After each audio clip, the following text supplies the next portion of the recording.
ओढ़नी के रंग पियर तै पे सूट लाल लाल गजरा होट लाल तै पे गोरे गोरे गाल रे ओढ़नी के रंग पियर तै पे सूट लाल लाल गजरा होट लाल तै पे गोरे गोरे गाल बॉडी फूड सत से बनल कई भगवान लागे जना उतरल धरती पे कोनो चाँद जादू चला रहल छै ओत के मुस्कान हाँ लागे जना उतरल धरती पे कोनो चाँद जादू चला रहल छै ओत के मुस्कान लागे जना उतरल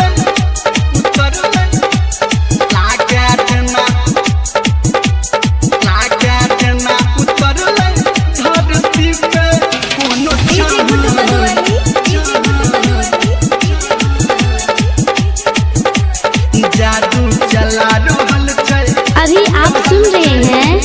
धर्मेंद्र निर्मलिया को। जादू चला रहल छै ओत के मुस्कान हम छी दीवाना ओकर पूछै दीवानी आ शरबत के घाट हम ओ छै मीठू पानी ओ छै मीठू पानी हम छी दीवाना ओकर पूछै दीवानी आ शरबत के घाट हम ओ छै मीठ पानी आ रंग के रूप पे छै ओटा रघुमान लागे जना उतरल धरती पे कोनो चाँद आ जादू चला रहल छै ओत के मुस्कान रे लागे जना उतरल धरती पे कोनो चाँद जादू चला रहल छै ओत के मुस्कान लागे जना उतरल लागे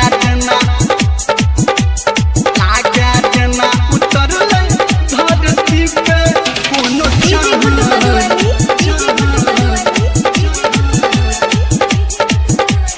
जादू चला रहल छै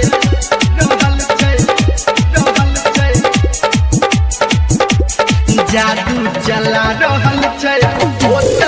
के मुस्कान भ गेलै मोहब्बत हमरा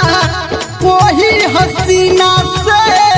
भेलै मुलाकात बस 2-3 महीना से 2-3 महीना से रे भ गेलै मोहब्बत हमरा ओही हसीना से आ भेलै मुलाकात बस 2-3 महीना से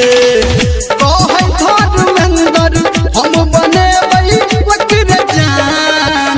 लागे जना उतरल धरती पे कोनो चाँद जादू चला रहल छै ओत के मुस्कान रे लागे जना उतरल धरती पे कोनो चाँद जादू चला रहल छै ओत के मुस्कान बुझली रे मिता।